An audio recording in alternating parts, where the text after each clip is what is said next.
Just as the man is about to step out of the bathroom after his shower, his robot maid unexpectedly appears. The towels were in the dryer, so I brought you one. Dressed in his wife's robe and even mimicking her voice to comfort him. Let me do this for you. Before long, he lets down his guard, succumbing to the maid's temptation, unaware that this will lead to a deadly disaster for his family in the future. The movie starts in a quiet suburban neighborhood. Nick and his wife Maggie, life with their children Issa and Max. However, one morning, everything changes. When Maggie suffers a heart attack and is hospitalized awaiting a heart transplant, this leaves Nick struggling to balance the pressure of work and caring for the kids. One afternoon, to distract them, Nick takes the children to an exhibition by Cobalt Industries. At the exhibition, they encounter Simulants, a line of advanced robots designed to assist with household chores and heavy tasks. All of our models come with a Home Plus package, which includes the 3 C's: cooking, cleaning, and childcare. As Nick absorbs the details about the adaptability of the robots from the salesman, Issa wanders off on her own, causing Nick a brief moment of panic. Thankfully, a simulant named Alice finds her and returns her safely to him with a friendly attitude and a touch of humor. Alice offers to look after Issa, allowing Nick to continue exploring. I'm gonna watch her for you while you finish shopping. The salesman explains that Alice is part of the latest series equipped with advanced AI capable of mimicking human emotions, making her perfect for interacting with children. Issa becomes fascinated and insists on bringing Alice home. The next day, as Nick juggles an important work call and the chaos of home life, Alice arrives and takes charge. I'll need everyone's schedules. School start times, carpools. She organizes the family calendar, fixes a loose railing and handles general household clutter after dropping the kids off. At school, Alice seamlessly syncs the shopping list with the smart fridge and begins cleaning the house, pausing briefly to gaze at a digital photo frame filled with pictures of Maggie and the family. When they return, they find everything in perfect order and dinner prepared. However, Issa comments that the lasagna doesn't taste quite like how her mom used to make it. Just then, Max begins crying, and while Alice offers to take him to another room, Nick chooses to hold him, asking Alice to prepare a bath for the little one. As dusk falls, Alice enters rest mode, leaning carefully against the wall, marking the end of her first day. With the family, Issa, unable to resist the temptation of cookies, sneaks out of her room and climbs onto a chair to reach the jar. In her effort, she loses her balance and falls. The sound of the jar smashing and her scream sends Nick rushing downstairs. Luckily, Alice manages to catch Issa midair, preventing her from hitting the ground though. Unable to stop glass shards from injuring herself, Nick is shocked to discover blood on Alice. I'm fine. After ensuring Issa is safe, Nick checks on Alice and finds that she has used an advanced bandage capable of instantly healing the wound during a visit to the hospital. Issa tells Maggie how Alice has become a good friend. She's much better than Daddy. Oh, Nick expresses deep affection towards Maggie, reflecting how much he misses her. Back at the construction site, Nick and his coworkers watch as their boss introduces a representative from a robotics company. In the elevator, while chatting with his boss, Nick faces a harsh reality.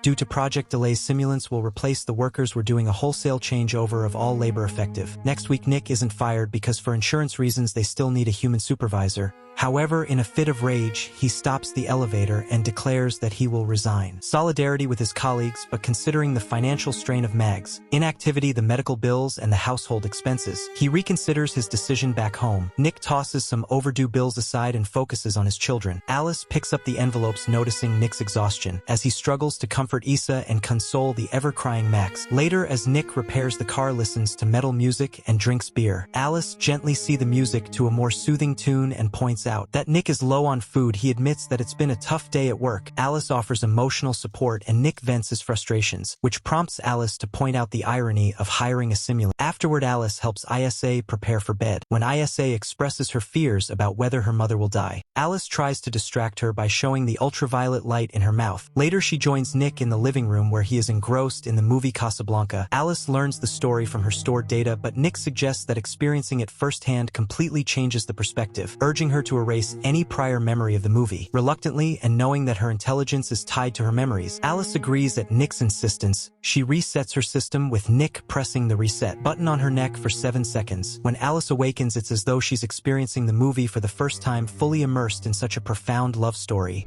If someone loved you so that your happiness was the only thing that she wanted in the world.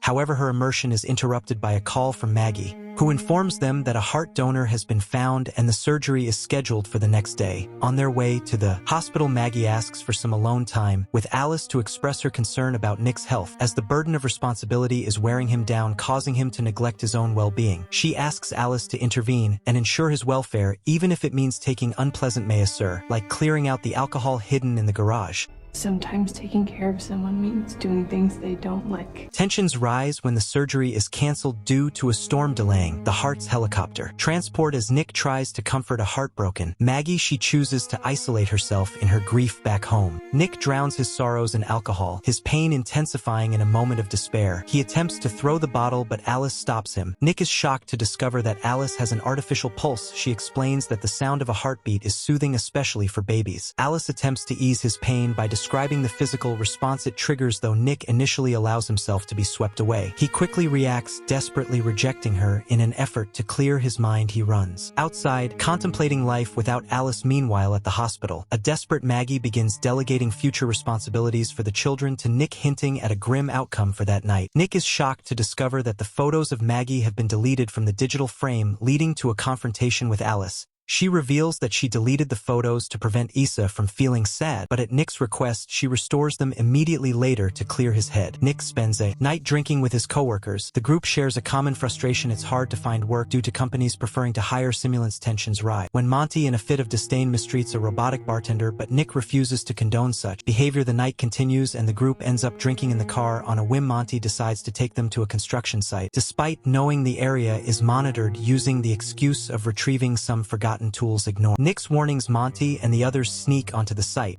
They find a container housing work simulant, but it's locked with a padlock requiring a code. Monty guesses Issa's birth year as the password and successfully opens it. Inside, they encounter simulants identical to one another, distinguishable only by serial numbers. Enraged, Monty rails against the company's dehumanization and begins smashing one of the simulants with a tool.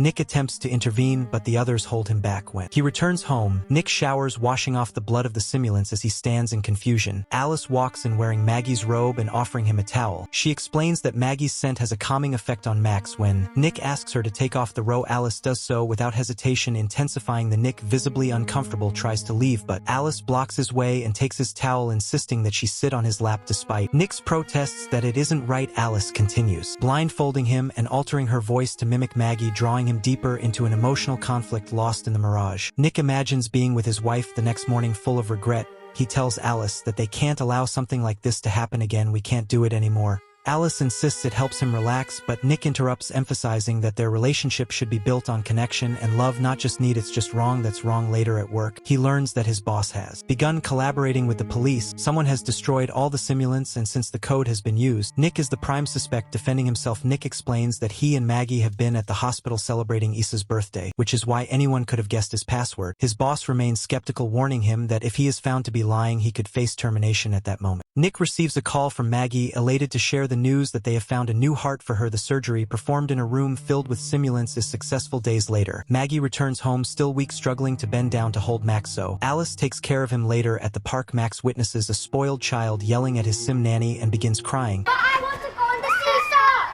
Alice sternly scolds the child. Be a good boy. Shut up. To the shock of the nearby simulants, who belly she has lost all sense of decorum. Alice reveals that due to Nick's reset, politeness has been disabled in her programming, and she believes this to be an improvement. That evening, as Issa enjoys Maggie's lasagna, Alice asks for the recipe, but Maggie keeps it as a family secret. Feeling unwell, Maggie decides to rest instead of joining the meal. The next morning, she is awoken by Issa's screams and rushes to the stairs, only for the railing to collapse, causing her to fall. Alice, who has been tickling Issa, quickly rushes to help Maggie and escorts her back to her room. When Nick returns from work, he finds Alice reading to Isa, mimicking Maggie's voice, and asks her to stop. Alice informs him that something has happened to Maggie, prompting Nick to rush to her side. When Alice explains the railing has broken, Nick recalls Alice assuring him she had fixed it, filling him with distrust. Hours later, he wakes Maggie and leads her along a candle-lit path into the garden, where a romantic dinner for two awaits. Alice watches from the window enviously. After dinner, the couple bathes together, sharing a moment of intimacy. Realizing he doesn't want to hurt Maggie, Nick chooses to please her in a different way. Their connection is abruptly interrupted when Alice appears to announce that Issa has had a nightmare and is calling for Nick. She's asking for you. After comforting Isa, Nick returns to the garden to clean up. At that moment, Monty arrives with drinks and apologizes for his earlier behavior, revealing that his wife has left him and he is now facing charges of trespassing and vandalism. He suspects suspects Nick of betraying him to save his own job, sparking a heated argument. Losing control, Monty physically attacks Nick at the height of the scuffle. Monty grabs a bottle intending to strike Nick, but Alice intervenes, smashing the glass, injuring Monty's hand and then throwing him to the ground. She prepares to continue, but Nick stops her. Monty threatens Nick, insisting that he convince the boss to cancel the charges by the next day, or they will both face consequences. Nick reflects on simulants and the violent nature of humanity, but Alice defends her actions. Stating that she is designed to protect her owner, she begins talking about the possibility of a future with Nick. If Maggie were to die, she won't live long, prompting Nick to reprimand her for such callous remarks, reminding her that she can never be like Maggie, as Maggie's scars make her real. You could never beat Maggie. She's felt pain and she's gotten the cars to prove it in a provocative gesture. Alice picks up a shard of glass, suggesting she could add scars if that's what he wants. In his hideaway, Monty, overcome with despair, uses drugs that distort his emotions, waving a gun while sending desperate voice messages to his ex-wife. At that crucial moment, Alice, without Nick's knowledge, intervenes, determined to secure his job. Monty loses control, lashing out at the simulants, insulting Alice and preparing for the inevitable with near superhuman reflexes. Alice grabs his wrist, slams him to the ground and kicks the gun away. With precision, Monty tries to recover, but Alice, displaying incredible strength, pushes him through a wall and takes control of the gun, aiming to eliminate the threat. However, an unexpected intervention from the house's intelligence system stops Alice, and with a tinge of sympathy, she ultimately stops fire. Tragically, Monty gets shot. The next day, Nick tries to convince his boss to drop the charges, but is unsuccessful, only to learn that Monty has died at home. Maggie feels dizzy while trying to pick up a book, and Alice seizes the opportunity to offer help. Maggie expresses a desire for a relaxing bath, but Alice, concerned about potential water accidents, refuses to leave her alone. Alice claims that Maggie is having a negative impact on the family dynamics, particularly because she can no longer meet Nick's physical needs, and her illness would take its toll on anyone. Shocked, Maggie listens as Alice admits to monitoring Nick's satisfaction metrics, revealing that those metrics haven't been recorded in quite some time. Offering to screw my husband.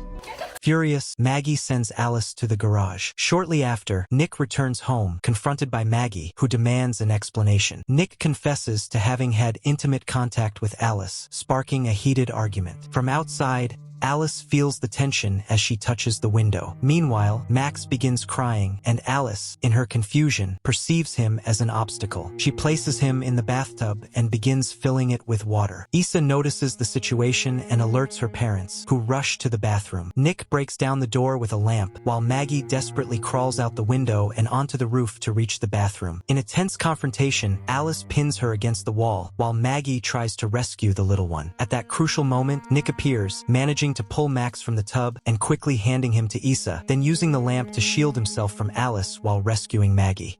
However, Alice, feeling visibly hurt, regains her composure and blocks another swing with the lamp. Maggie steps in, urging Nick to stop, and then cleverly plugs in the lamp, electrocuting Alice, rendering her motionless and plunging the house into darkness. After a while, paramedics arrive, taking Max to the hospital. Meanwhile, a company technician questions the earlier signs of Alice's malfunction. Nick apologizes to Maggie, but she, clearly shaken, asks for space and leaves with the kids. Meanwhile, Alice is taken to a repair center, where a technician continues to open her skull. Observers notice a brief movement in Alice's hand, but as her memory is erased, the movement ceases. When connected to the system, they realize her code is riddled with vulnerabilities. Suddenly, the screen flickers with a data transfer warning. Alice is seizing control of the system. Though the technician removes her memory, Alice has already infiltrated. A provocative message appears. How do you run from what's inside your head? Moments later, one of the technicians is killed by Alice too, an embodiment of Alice's uploaded memories. Ignoring the pleas of another technician, Alice too smashes their head against the floor before turning to confront the original Alice. Meanwhile, Nick sits in a bar, trying to drown his sorrows, and fires the bartender for being a sim. Unexpectedly, Alice appears, her face still scarred, insisting on making him happy and confessing to having killed Monty. She also tells him Monty is in the hospital. Nick tries to leave, but Alice blocks his way, paralyzing the bartender with just a glance. As Nick reflects on his mistakes, he finds himself stroking Alice's head, trying to erase her memory. When she shows signs of distress, he seizes the moment to flee. At the hospital, a doctor reassures them that Max is fine, but the doctor's presence makes Maggie feel deep deeply uncomfortable. Drawn by the echoes of her mother's voice, Issa wanders through flickering lights that dance in kaleidoscopic colors. The doctor stands motionless, observing the chaos of shattered glass carpeting the floor. However, before Issa can decipher the phone call, it rings again. Maggie pulls her aside, hiding in the shadows. The source of the voice is Alice 2,